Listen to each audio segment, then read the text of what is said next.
Yo, what is good? It is your boy Andrew Simon with another video, another pay-per-view video, and this time it is Elimination Chamber coming from Toronto, Canada. And before we get into the talk of the town, the talk, all I just want to ask is like, if you see this, video informative, I like your likes, your subscriptions, and your comments. Thank you. Now, all right, I'm just going to go on a rant here. All right. I don't have anything set up. As a matter of fact, I don't even know where the hell my papers are. Where the hell my papers are? That sucks. I had notes. I have nice little notes regarding, Elimination Chamber. But okay. So let me see. Elimination Chamber was meh. Okay. Except for one segment, and the Kevin Owens and Sami Zayn match, because let's face it, Kevin Owens is awesome. He's amazing. Most of the matches were, they're all right. They were quite expected. I believe that the women kind of killed it a little bit more than the men did. I'm just going to put up some notes, some notable things that came out of Elimination Chamber that I like, dislike, something that just really popped into my head while I was watching the pay-per-view. First off, leading to the pay-per-view, I did not watch a single show of Raw or SmackDown. I do not like Raw. I do not like SmackDown. I felt that both shows are boring to me. So if you really need to know what storylines usually take place, you could easily just watch the PLE and you're already up to speed with it. I mean, that's how it is. I don't need to be invested to any type of storyline like most of you sheep out there in order for me to understand the whole thing that's going on. With the exception of the whole Cody Rhodes Rock situation and The Rock wanting Cody's soul and wanting him to be his champion.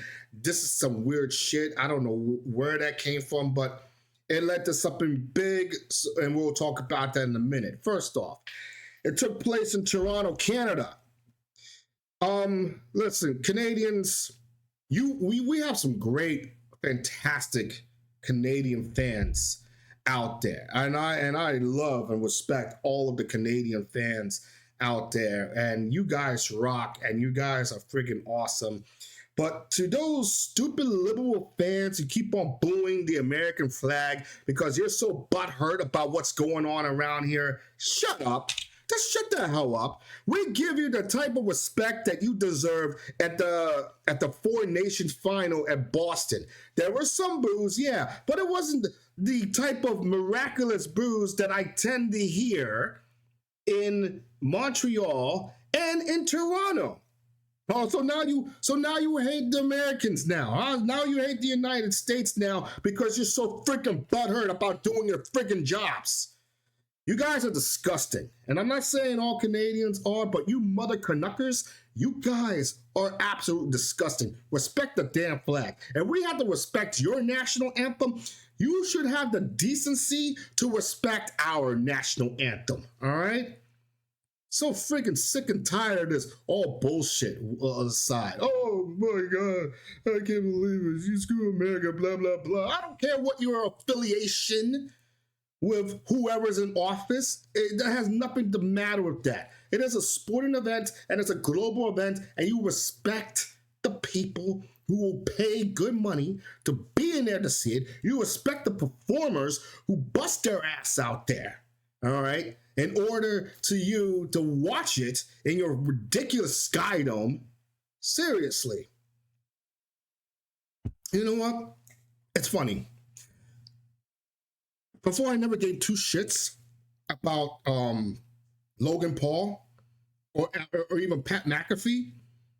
Up to this point, I thought they were both annoying, but they showed far more patriotism and respect for our flag last night than anyone else I ever heard of. So you know what? For last night, thank you, Logan Paul, for standing up and bringing the flag over to the Sky Dome. Thank you for Pat McAfee for constantly telling the Canadian fans they're a bunch of friggin' idiots and they need to grow up. So I'm happy about that. Thank you. Now that we got that out the way, the women's match. All right. I mean, it was okay. It was all expected, but the most notable thing that came out of that women's match was Jade Cargill. Jade Cargill did not come to Toronto looking like another piece of the WWE roster. This was not WWE's Jade Cargill. This was AEW's Jade Cargill. You saw how ripped she is. She got back into the slick back freaking hair that she has. She looked like the monstrous badass that was killing people left and right in AEW. She is the longest reigning TBS champion. And she beat the living snot of Naomi. And you know what? I feel so sorry for Naomi. You know, it's very true. There are repercussions in terms of leaving the company on bad terms and then groveling back to that same company, thinking that you're gonna be good, and then they treat you this poorly. My dear, it's a shame. You could have blazed your own path like Mercedes Moné did, but you know what? You chose to stay. You chose to stay with the WWE. You know, you felt that it's more comfortable for you, career-wise. You know, your husband's there. So I get all of that. But, man, baby girl, mama, they've been treating you like crap this past year, honestly. They're not going to give you any titles. You was happy enough to be a tag team champion in a division where there's rarely any tag teams out there to be facing. They just gave you a novelty title. You know, you should have been up there. You should have gotten an Intercontinental title. As a matter of fact, where the hell are the Intercontinental title for the women? Where the hell is the United States title for the women? Why are they not being presented a lot more than usual? It's more of a prop than anything else that shows any type of meaning or anything like that. For you, Naomi, you could have gotten one of those single titles. And I'm hoping that come WrestleMania, there will be a situation event where you get involved that will allow you to become either United States or Intercontinental champion. Because, sweetie, you know what? They're treating you like a fiddle right now. They're not treating you good. They're not treating you good. Get yourself a time. All right? I don't care about what happened inside the entire match. It's all bland. I mean, Bianca Belair is going to WrestleMania, and she will face either Io Sky or Rhea Ripley, depending on their title match on Monday Night Raw. And honestly, is it really that big of an event? Maybe Bianca Belair versus Rhea Ripley will be cool. Bianca Belair versus Io Sky? I don't know. I'm not interested in any of that, okay? Maybe you Bianca fans or Io Sky fans, whatever, you're really jumping for joy for that. But for me, it's blah, all right? And then the next match after that, Tiffy Time and Trish Stratus versus Nia Jax and Candice LeRae. Oh, yeah, that was a bathroom match. That was a straight-up bathroom match. I was not into it at all. I was probably doing something else while the match was going. It was complete white noise to you. But I will say this. At 56 years old, Trish Stratus is still better looking than most of the young wrestlers today.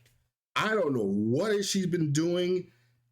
I know she does yoga, but my God, she is so freaking fit. At 56, she looks like that she's 36. I kid you not. And she moves like she's 26. I'm telling you, you know, good girl. You did it, man. I gotta get your workout plan. I gotta see how your workout and your diet plan. I gotta see how you do it. You know, because that takes some bold dedication to look like that at 56. I hope that when I turn 56 years old, I still look sexy. You know, I will look sexy at 56. Let's be honest with ourselves. I'm a catch. All right.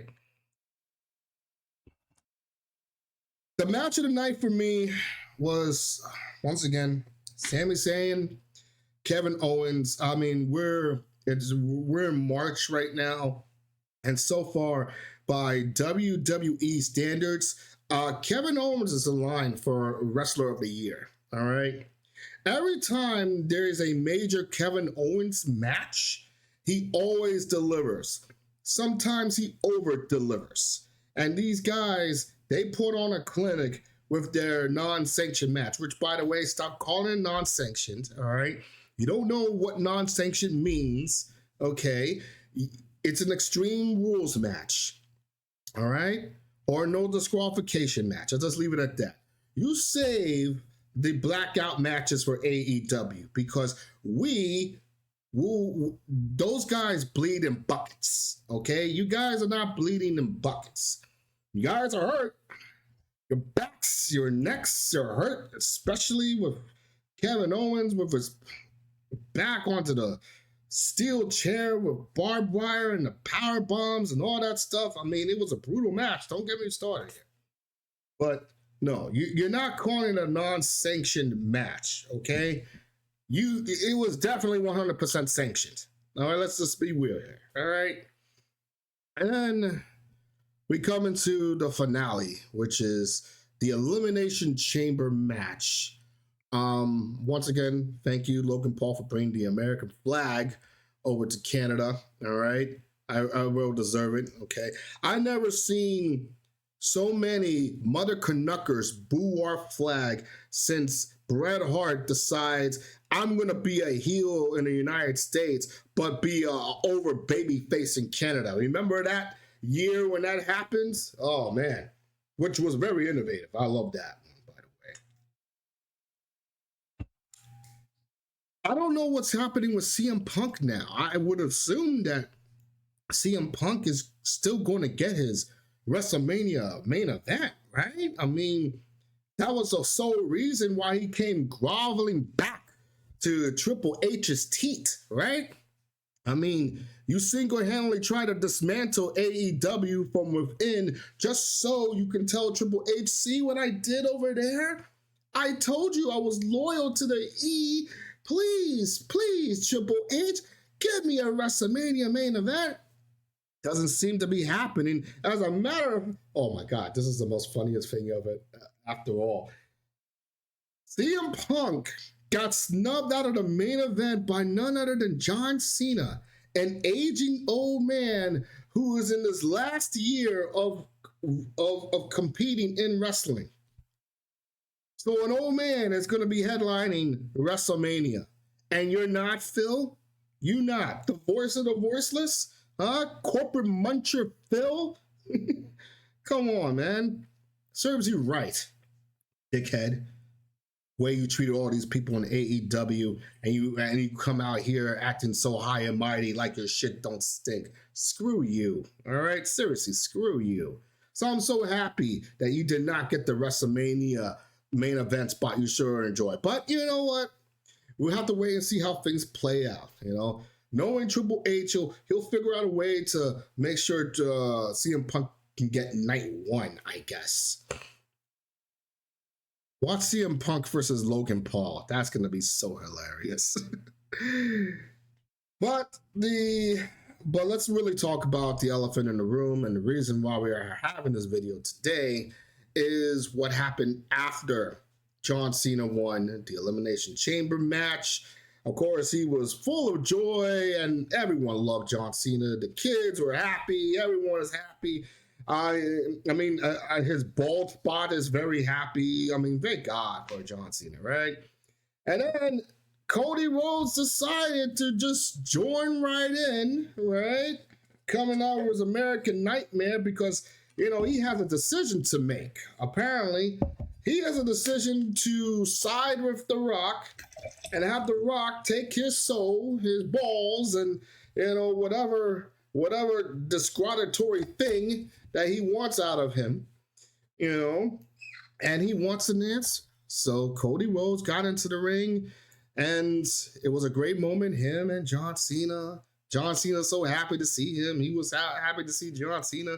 All that stuff, getting ready. And then the next thing you know, boom, the final boss theme starts, and you have The Rock coming out with Travis Scott, his lackey of the night. And and he just basically just told Cody Rhodes, now's the time. I want your soul. I want your body. I want your mind. I want your balls. And I want you to be my champion. We all thought that Cody was going to turn heel right then and there, but of course, anyone who's smart enough to know pro wrestling, and I'm 42 years old, and I've known so many turns from from the Macho King's turn to the NWO to McMahon, turning heel and all that stuff. It's like the number one rule I've learned in professional wrestling is that if the supposed character is still remaining inside the ring as soon as your next segment starts with said other character, 9 times out of 10, that person's going to be involved in some type of heel turn.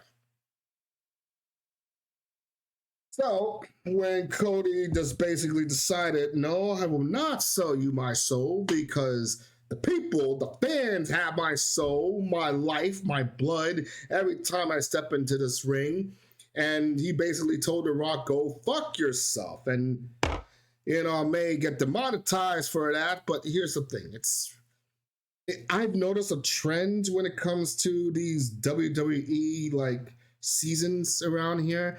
Every time that there is WrestleMania season right around the corner, they're allowed to curse. They're allowed to have gratuitous violence. Basically, they're allowed to be like AEW. That's what it is. From March till April, every content you see is going to be TV-14 moving forward. So, of course, John Cena was really happy that, Cody Rhodes stood up for himself. And yeah, that's right. You tell him. And then they hugged and an embrace. And then the look of John Cena's eyes when The Rock just says. Next thing you know, kicking the balls, bloodied him up with his watch, bloodied him up with the title over and over again. There were boos from the crowd, but there were cheers from the crowd also because, this generation has changed, right? 10 years ago, John Cena turning heel would be a monumental event. It would be sensational. It would be generational. It would rank right up there with Hulk Hogan joining the NWO. But at 50, what is he? He's 56? I don't even know how old he is. But at his tail end of the year, and knowing that, he only has 10 months left before he can officially call it quits. Although I did not expect John Cena to turn heel, I was like, about time. About damn time you try to do something new, John. About time that you try to have another, character development in your life, because this whole goody two-shoes thing has been so stale for so long. Now we'll finally get to see what a heel John Cena looks, talks, sounds like. My advice to you, John Cena, if you're going to play the role of the heel moving forward, just be yourself. Do not force yourself being heel. It's going to come out corny. Remember when Bill Goldberg turned heel at one point? I don't know if it was WCW or WWE. I can't remember which was which. But it turned out so corny because deep down inside, he's always been a babyface. He's always been, and he knows it too, Goldberg. So when he tries forcing being a heel, it doesn't come out as genuine. But I would think that the real life John Cena is a complete prick. All right. I will think that the real life John Cena doesn't give a shit about the fans, doesn't give a shit about trying to sign your damn autographs. Listen, you gotta hurt people. You gotta hurt these kids, John. All right. And you can't have this, you can't feel hesitant to hurt the fans who buy your crap. All right. For so many years. You can't tend to hurt the fans. You gotta tell the fans to fuck off, basically. That's what you need to do. Be your true self. All right. What's his name in the DC Comics? Peacemaker, whatever the thing like that. Just be that. Just be that. It's gonna be very interesting to see how John Cena, goes moving forward as a heel. My bold prediction: WrestleMania Night 2, Sunday, main event, Cody Rhodes, John Cena. Roman Reigns will probably get involved somehow. I don't know what. The Rock will get involved somehow, but eventually, John Cena will be a 17-time WWE champion. He is going to surpass Ric Flair as the winningest WWE champion of all time. And for the next 10 months, he is going to hold that title hostage where he goes through all of your favorites. Your Seth Rollins, your CM Punks, your Usos, your freaking Randy Orton's. Oh yeah, I forgot about Randy Orton. Shout out to Randy Orton. He actually came out during the Kevin Owens match. So, Kevin Owens versus Randy Orton, that's set for WrestleMania. That's going to be fun. But yeah, he's going to play the role as a heel for the next 10 months. I don't know how this is going to transition from John Cena being a heel to his final night wrestling in that ring to John Cena being the face. But I guess they'll find a way to pivot, I guess, as we lead into this. I'll tell you much. The young people, the young crowd who doesn't really follow wrestling, they just follow trends and they follow Instagrams and they follow, likes and views and all that stuff. To them, this is like the greatest thing that ever happened in their entire life. To me, it's like John Cena's heel. Great. Let's see where he goes with it. That's all I can say about that. That's all I can say. If I have to put a rating in terms of Elimination Chamber, I will give it a 7 out of 10. I was going to say 6 out of 10, but John Cena turning heel just gives it a 7 out of 10. Yes, I'm very biased like that. Things like that doesn't come out with me. And I know a lot of people in the comment section are going to talk about cinema. Yes, because you sheep is always about that cinema. I'm always about that